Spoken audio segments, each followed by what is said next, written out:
tujuan kita pergi ke Jepang kan nggak main-main gitu loh. Kita kan memang benar-benar mau kerja. Jadi ya meskipun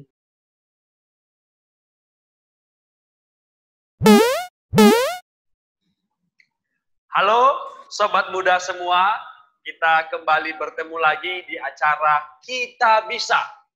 Apa itu? Kita Bincang Santai. Nah, tamu saya saat ini adalah seorang alumni yang saat ini juga bekerja di Jepang. Tanpa berlama-lama, saya persilakan tamu kita hari ini untuk langsung memperkenalkan diri terlebih dahulu. ya, halo semuanya, saya Gusti, saya alumni Politeknik Negeri Bali, saya alumni jurusan Teknik Mesin, dan saya angkatan tahun 2015, serta saya wisuda tahun 2018. Mungkin itu aja ya untuk perkenalannya. Oke, jadi Gusti ini masih alumni baru lah ya. Iya, masih baru banget, masih 2018 lulus, mungkin ya 2 tahunan ya, kalau sekarang 2020. Ya, dan juga masih baru juga di Jepang.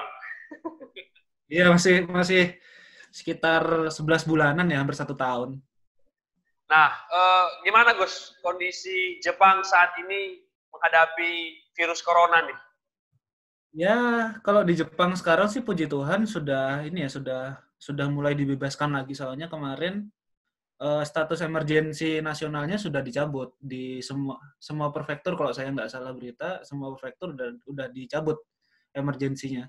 Jadi semuanya sudah mulai bisa membangun lagi untuk berjalan seperti biasanya. Berarti apa ya? Sekarang sudah new normal lah ya? Ya, bisa dibilang gitu sih. Oke, nah kamu selama virus corona apa saja aktivitasnya? Ya, kalau aku sih kebetulan masih tetap kerja karena tidak ada libur dan tidak bisa kerja dari rumah juga karena pekerjaan saya harus ada di kantor. Dan ya mungkin itu aja sih. Ya, kita lebih membatasi diri untuk keluar rumah untuk hal-hal yang tidak penting sih sebenarnya. Jadi Oke, cuma dari rumah kantor gitu aja. oke. Jadi selama virus corona ternyata Gusti tidak libur guys. Ya tetap bekerja dan apa ya, tetap memperhatikan protokol kesehatan ya.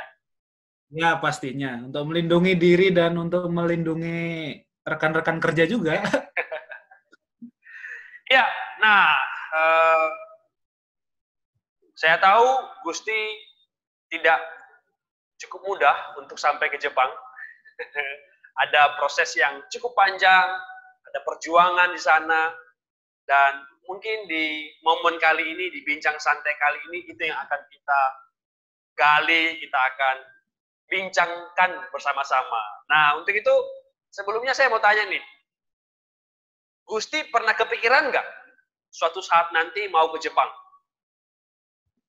Kalau ke Jepang itu apa namanya? Kalau dari dulu ya dari awal, masih dari awal kuliah pun kayaknya nggak ada sih kepikiran untuk pergi ke Jepang. Itu kayak cuma apa namanya? Cuma sekedar mimpi-mimpi aja. Ya pikir-pikir dengan apa namanya? Dengan dulu kuliah tuh Jepang tuh masih jauh banget loh kalau dipikir-pikir. Tapi ya puji Tuhan sekarang malah udah di Jepang. Iya, jadi dulu cuma mimpi ya Gus, ternyata terlaksana juga ya. Bukan hanya sekedar Iya. mimpi, tapi dapat dicapai.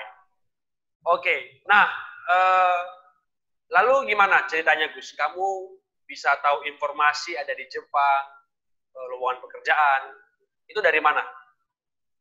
Itu kebetulan kalau lowongan pekerjaan tuh dari kampus. Jadi kayak dulu itu pas dapat informasi itu saya habis yang proyek akhir. Jadi sudah selesai sidang, jadi kayak masih masa-masanya revisi untuk proyek akhir. Nah, dari jurusan dapat informasi bahwa ada saat itu masih satu perusahaan ya yang cari 2 orang tenaga kerja dari Indonesia untuk dipekerjakan di Jepang.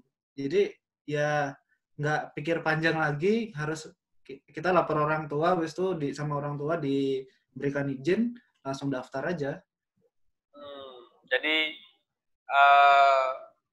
dapat informasinya dari kampus dan Iya. Waktu itu kamu langsung pas dengar langsung melamar ya. Iya, langsung. Ya, Nah, setelah kita itu gimana? Gimana prosesnya? Setelah itu, setelah kamu melamar, ya setelah kita ngelamar, kita masukkan CV kita di agent itu, kita harus lalui beberapa tahap tes ya. Dari pertama tes matematika dasar dan basic pengetahuan, setelah itu tes psikotes, setelah itu tes skill sama tes fisik. Mungkin itu itu aja sih. itu berapa lama, Gus? Iya.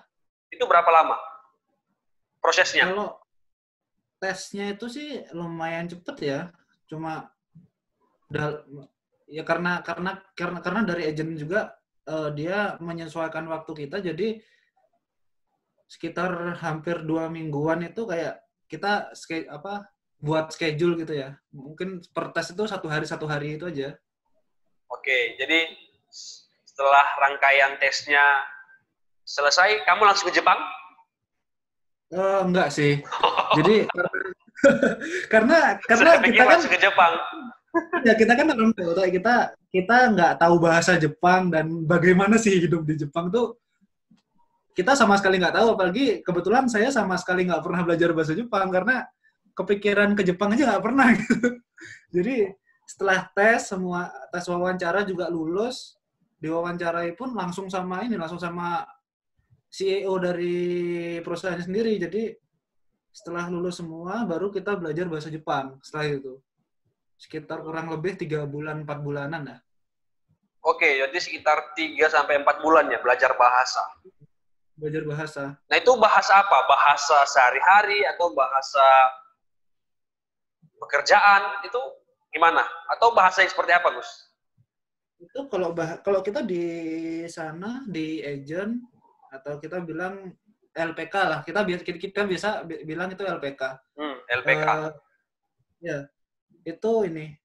Kita belajar bahasa untuk sehari-hari, basically untuk sehari-hari. Jadi itu bisa dikembangkan lagi saat sudah di sini, itu bisa dikembangkan lagi gitu. Oke, jadi ketika belajar bahasa itu masih di Indo kan? Iya, itu masih di Indonesia. Masih di Indonesia, belajar 4 bulan dan itu hanya belajar bahasa sehari-hari. Kira-kira itu udah cukup? Selama 4 bulan itu udah cukup nggak untuk mampu berkomunikasi? Sebenarnya kalau menurut saya sendiri sih kurang. Karena saya tidak terlalu bisa bahasa dan saya tidak terlalu suka belajar bahasa, menurut saya kurang. Cuma untuk dasar-dasar itu udah cukup sih. Oke, jadi kamu cukup berani juga ya, cukup nekat juga lah, dibilang gitu ya? Ya, sebenarnya cukup nekat juga sih kalau dibilang. Modal dengkul juga ke sini. Tapi sekarang gimana? Kalau sekarang bahasa Jepang setelah sudah hampir setahun di Jepang sudah lancar? Atau sama aja juga? Ya kalau dibilang lancar sih nggak bisa dibilang lancar juga sih, karena kebetulan jarang belajar juga di sini karena pekerjaan banyak juga. Habis itu waktu juga nggak terlalu ada, jadi ya meningkat sih ya, cuma tidak terlalu yang sampai besar banget peningkatannya. Dan juga apa ya, mungkin juga karena lingkungan kamu juga kebanyakan orang Indonesia ya. Jadi bahasa... Kebetulan kalau di sini saya cuma 2 orang aja orang Indonesia. Oke. Cuma 2 orang. Itu Jadi, juga dari Bali juga? Iya, sama dari Bali, dari Politeknik juga. Saya cuma 2 orang dan semuanya orang Jepang. Lah, itu gimana dong? Dengan kemampuan bahasa kamu yang minim, berkomunikasi dengan orang Jepang seperti apa? Dan sampai sekarang pun kayaknya jadi ya diusahakan aja. Yang penting sama-sama ngerti. Yang penting sama-sama ngerti. Ya kayak sekali lagi ya, yang penting modal nekat lah ya. Nggak usah banyak mikir-mikir gitu ya, nggak usah mikir, oke lah. Langsung jalan. Nah, waktu kamu bilang kamu mau ke Jepang, dan kamu mengikuti proses yang ada, pasti kan kamu juga berkonsultasi dengan orang tua. Nah, ketika kamu pertama kali ngomong, saya mau ke Jepang, apa respon kedua orang tuamu, Gus? Ya, kalau respon orang tua sih sebenarnya nggak terlalu karena mungkin mereka pun sudah punya visi yang sama untuk saya. Jadi saat saya bilang sama orang tua, saya mau ke Jepang, saya mau ikut pendaftaran untuk interview ke Jepang, ya mereka sih dukung tanpa tanpa beban yang terlalu gimana, mereka dukung dengan support terus lah intinya kalau orang tua. Oke, jadi support orang tua juga sangat berpengaruh juga ya Penting bagi banget seorang sih. Gusti. Ya penting banget sih menurutku. Karena kalau nggak ada mereka pun kayaknya susah juga kalau aku di sini. Oke, seandainya Gus, seandainya nih orang tuamu nggak setuju kamu ke Jepang, gimana Gus? Ya mungkin bakal ada ini sih, bakal agak ngotot sedikit sih. Maksudnya kenapa gitu kayak ada kesempatan bagus, kenapa nggak dimanfaatin gitu loh. Oke. Ya meskipun saat itu belum tahu lulus atau tidaknya, tapi kan masih ada lah persentase untuk lulus. Dan Atau waktu bisa itu kamu yakin pasti lulus? Ya, maksud kalau dibilang yakin sih nggak 100% karena ada beberapa ya insiden lah pas pas tes dan lain-lain, tapi ya puji Tuhan, Tuhan punya rencana dan saya di sini. Oke. Nah, mengikuti proses gitu ya, dapat restu orang tua, akhirnya Gus nih berangkat ke Jepang. Ketika pertama kali Gus sampai ke Jepang, bagaimana perasaan? Pertama kali banget lihat ke Jepang, sudah melihat ini dunia lain sih. udah different banget sama Indonesia. Nggak ini banget, udah berbeda banget. Apanya? Apanya yang berbeda banget? Ya, Pas pertama kali nyampe. Ya kebetulan sih pas pertama nyampe itu kan awal musim panas, jadi kalau kayak suhu atau cuaca gitu nggak terlalu jauh beda lah. Tapi yang beda banget itu suasananya itu beda banget kayak di Indonesia. Nggak apa namanya? Kalau aku bilang karena di sini kan juga bahasa Inggris kan nggak terlalu dipakai banget kan. Jadi semua tulisan, semua eh, pengarah atau apa namanya bisa dibilang papan pengumuman tuh semua pakai kanji dan tulisan-tulisan Jepang. Jadi kayak dengan apa namanya? Kayak masih bingung lah. Ada kayak culture shock gitu. Nah, kamu punya pengalaman menarik dengan ini, dengan kasus yang baru kamu sampaikan ini, dengan kurangnya bahasa yang mudah dimengerti? Ya karena ya kayak sebenarnya di bandara sih pas bener-bener pertama banget di Jepang tuh saat itu kan ya karena baru pertama kali naik pesawat juga dan sekalinya naik pesawat langsung ke luar negeri kayak masih bingung gitu ya pas sampai di bandara cari-cari toilet, nyari papan nama toilet kok nggak ada. Habis itu nunggu-nunggu apa namanya kayak saat kita nunggu barang bawaan juga nggak tahu arahnya di mana karena semua kayak bahasa Jepang, tulisan-tulisan kanji semua. Mungkin itu aja sih sebenarnya. Oke, jadi guys kalau mau ke Jepang pastikan dulu ya tahu letak-letak posisinya di mana. Search kali ya, cari di Google. Papan petunjuk itu ada, cuma nggak ini ya kayak masih grogi lah dibilang. Oke Gus, selain suasananya apalagi yang berbeda? Berbeda dari Indonesia ini. Iya. Yang paling dasar itu tingkat disiplin manusianya sih, yang aku benar-benar lihat sampai sekarang. Kenapa? Mereka itu disiplin banget. Ya dari yang kecil aja ya, dari jaga kebersihan itu disiplin banget. Kayak sampah itu hampir nggak ada. Baru kita meskipun kita ke trotoar pun kayak sampah itu hampir nggak ada. Sampah plastik itu nggak ada. Kok bisa seperti itu? Ya kebiasaan di sini ya kayak maksudnya kebiasaan yang aku lihat di sini orang bawa sampah atau dia punya sampah itu dibawa pulang sampahnya. Jadi dibuang di rumah atau nanti dibawa dulu sampahnya, nanti kalau udah dapat tempat sampah baru dibuang sampahnya. Jadi sudah jadi kayak kebiasaan ya, habit lah ya. Dari itu kayak udah kayak kebiasaan dari kecil sih. Dari menurutku. kecil. Nah, kamu sendiri gimana? Kamu kan dari kecil nggak seperti orang Jepang kan? Kamu gimana? Saya Gimana gimana dengan habit yang baru, kebiasaan yang baru seperti itu, kamu berhasil menyesuaikan diri atau masih terus belajar sampai hari ini? ya sebenarnya kalau menyesuaikan diri itu semenjak di Indonesia tuh kayak udah prepare dulu ya, kayak misalnya kayak gimana sih kebiasaan di Jepang tuh supaya Nah, sampai di Jepang nanti nggak malu-maluin. oke, berarti Kan sebentar, berarti kan kamu apa ya, sudah mempersiapkan diri terlebih dahulu ya sebelum ke Jepang. Berarti kamu sudah benar-benar ya, prepare. Oke, ya, lanjut. ya memang harus prepare sih. Soalnya kita kan orang Indonesia juga ya, kita bukan orang asli Jepang. Jadi kalau misalnya kita buat sesuatu yang tidak ini ya tidak tidak baik itu kan ya juga kasihan gitu, kayak kita jauh-jauh dari Indonesia malah dicap jelek kan nggak enak juga gitu loh. Oke, menarik ini. Jauh-jauh dari Indonesia, tidak mau dicap jelek gitu ya. Jadi kamu tetap mau supaya orang Indonesia tetap bangga lah ya punya seorang Gusti gitu. Ya Emang kamu siapa? sederhananya Emang kamu siapa, Gus? kayak TKI. Oh ya, oke ya. Kamu pahlawan devisa lah ya. Betul nggak sih? Ya, iya sih kayaknya. Oh, itu perusahaan kamu bayar ke negara nggak sih? Atau kamu yang bayar ke negara? Bayar ke negara dalam artian? Kan ada pajaknya itu atau pemasukan negara lah. Iya, kalau pajak itu pasti sih. Pajak lumayan besar juga di sini. Oh, tapi kan kamu apa kontribusimu bagi negara? Apa kamu bayar pajak itu bayar pajak untuk Jepang atau untuk Indonesia? Kalau pajak sih untuk Pengetahuan. Jepang. Sepengetahuan sih untuk Jepang sih. Lalu nanti kamu ke Indonesia apa dong? Maksudnya?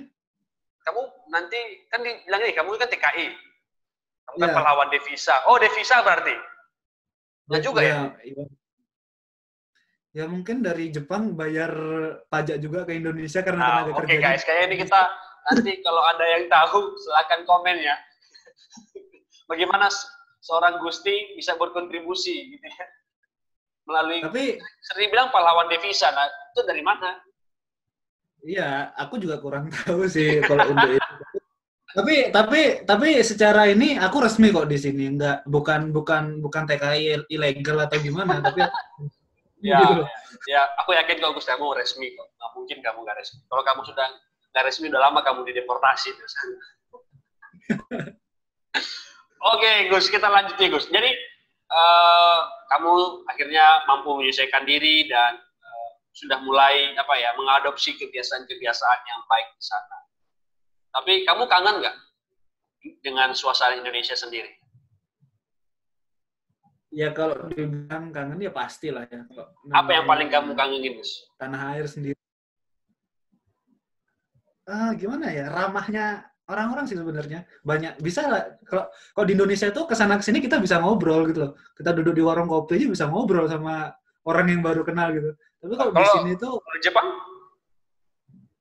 agak sedikit nggak bisa sih, karena semua orang tuh sibuk dengan urusannya sendiri sih. Kalau aku secara pribadi sih aku nangkepnya kayak gitu, karena mereka punya urusan pribadi, jadi ya kita nggak bisa tiba-tiba ganggu waktunya mereka gitu loh. dan sebaliknya juga ya, mereka juga tidak mau ganggu kamu juga. Iya, dan sebaliknya pun sama. Padahal kamu sebenarnya mau diganggu juga, nggak apa-apa kalau diganggu. Ya kalau diganggu sih nggak apa-apa. Kalau memang waktunya ada kan, kalau diganggu pun nggak apa-apa gitu Oh loh. ya. Oke, selain itu apa lagi yang dirindukan lagi? Selain bisa ngobrol, ya, suasana yang ramah, apa lagi yang dikangen? Kalau kangen sih makanan sih. Oh, makanan juga. Makanan juga sih. Apa itu? Apalagi makanan makanan buatan ibu itu nggak ada duanya sih. Oh. Oke, selain makanan apa lagi? Ya temen sih. Kalau kalau makanan udah pasti lingkungan pergaulan sehari-hari kayak teman. Habis itu teman-teman yang dulu di kampus, teman-teman KTB, teman-teman di PMK itu pacar juga. Oh, Pasti kamu udah kangen punya lah kalau pacar? kebetulan udah sih. Kasihan pacarmu. Itu sih yang suasananya, suasana Indonesia itu, apalagi kita dari kecil di Indonesia kan pastilah ada yang kurang begitu kita keluar negeri. Oke, Gus. Nah, kamu kangen dan akhirnya rindu dengan suasana Indonesia. Tapi kamu masalahnya di Jepang. Nah, bagaimana cara kamu mengatasinya? Ya, kalau mengatasinya simple sih sebenarnya. Kayak kalau biasanya di anak-anak kampus tuh punya kayak Zoom room sendiri untuk kita diskusi. Biasanya aku ikut ke sana sih. Habis itu ya mungkin kalau pacar semua pada inilah. Misalnya kita kan bisa video call dan lain sama orang tua pun sama. Terus mungkin kalau makanan sih aku nanam-nanam bahan makanan yang mirip-mirip kayak di Indonesia sih sebenarnya. Oh, kamu Kayak bisa nanam juga? Kamu tinggal di mana sih? Di kos, apartemen, atau apa? di apartemen sih, cuma kan ada sedikit ada sedikit ruang di beranda, jadi aku kayak beli pot, aku buat Oh, kecil-kecilan gitu ya. Aku nanam cabai sama terong. udah pernah panen? Apa? Sudah pernah panen? Kebetulan baru kemarin awal musim semi sih aku nanam, jadi masih belum berbuah, masih masih tahap bertumbuh lah. Oh, jadi apa ya? Kamu mencoba tetap beraktivitas dengan seperti suasana di Indonesia lah ya, Iya. nanam gitu ya. Itu cukup mengobati rindu kah atau gimana? Atau Ya, mungkin kalau mengobati rindu ya kita nggak bisa bilang iya juga sih, tapi untuk mengisi waktu luang, kebetulan kan sekarang lagi tidak bisa keluar rumah, jadi daripada waktunya terbuang sia-sia, jadi ambil kegiatan-kegiatan produktif aja, oh kayak ya. nanam-nanam atau bersih-bersihin, ya meskipun cuma pot-pot kecil kan, tapi kan bisa dirawat lah. Tadi kalau tidak salah kamu ngomong gitu ya, yang kamu kangen juga ibumu di rumah ya. Iya Kenapa? sih. Kenapa kamu sangat kangen dengan ibumu? Ya kalau ibu sih wajar ya, namanya anak mau kayak gimana pun tetap bakal kangen sama orang tua, apalagi ibu ya. Habis itu ibu tuh di rumah kan, karena kita di rumah punya warung kecil, warung makanan, warung lalapan dan nasi goreng. Jadi ya setiap malam kan bantu lah, sedikit-sedikit kita bantu. Jadi makan juga di sana, jadi ya rindulah masakannya orang tua, apalagi masakan ibu sama masakannya bapak tuh, itu aja Ya. sih. Ya. Apakah juga itu menjadi motivasi kamu sampai hari ini tetap survive di Jepang dan tetap Iya, karena memang tujuan kita pergi ke Jepang kan nggak main-main gitu loh, kita kan memang benar-benar mau kerja, jadi ya meskipun rindu, meskipun kayak gimana ya itu konsekuensi gitu loh. Jadi ya di rumah, orang tua di rumah sama teman-teman tuh support. Cuma kadang kan memang ada beberapa titik di mana kita benar-benar rindu sama orang tua, sama rumah atau sama Indonesia. Tapi kita kembali lagi harus kuatin diri sendiri. Bagaimanapun kita udah kadung ini, kita udah kadung jalan. Ngapain lagi kita mundur gitu loh. oke. Jadi motivasi itu juga yang akhirnya membuat kamu dan mungkin membuat semua Ya, kita yang mau nggak mau kita harus benar-benar survive gitu loh. Kita ke Jepang tuh nggak untuk main-main, tapi benar-benar untuk kerja gitu. oke. Nah, apa yang paling berkesan bagi seorang Gusti selama perkuliahan dan itu menjadi bekal kamu sampai hari ini termasuk ketika berada di Jepang? Kalau di perkuliahan itu, ya mungkin karena saya sebenarnya bukan mahasiswa yang pinter-pinter banget. Cuma memang kalau untuk kuliah sih ya kuliah itu mengalir seperti biasa. Cuma dulu sejak semester 1 atau mungkin sejak SMK, saya membiasakan diri untuk tidak membuang sia-sia satu gagasan atau ide gitu. Karena mungkin sekarang tidak berguna idenya, tapi suatu saat nanti mungkin itu yang bakal nyelamatin kita atau itu bakal jadi jawaban atas beberapa pertanyaan yang belum terjawab. Karena mungkin apa saya di Jepang pun itu nggak semata-mata karena saya lulus tes, lulus wawancara, tapi karena ide-ide atau hal-hal yang sudah saya buat sebelum saya ikut ujian atau tes wawancara untuk ke Jepang sih. Banyak pengalaman di kuliah itu berharga banget. Nah, apakah juga komunitas PMK juga termasuk? Banget sih. Kalau bagiku itu pengaruh, apalagi di KTB. Dan kalau jujur aja di KTB itu banyak apalagi banyak kenangan ya kalau di KTB, apalagi salah satu pekerjaan yang secara profesional ya, secara benar-benar kerja dan dibayar tuh aku dapat job dari teman KTB ku sendiri. Dan kebetulan itu jadi kunci untuk aku ke Jepang sekarang sebenarnya, untuk lulus tes wawancara. Oh ya? Iya, serius. Okay. Jadi dulu itu sebelum pas saya nggak tahu loh, padahal saya KTB. pada waktu KTB, pada waktu saya ini nyusun tugas akhir, saya diberi job untuk gambar ada beberapa mesin ya. Saya dikasih job sama teman saudara KTB saya untuk buat gambar mesin 3 dimensi.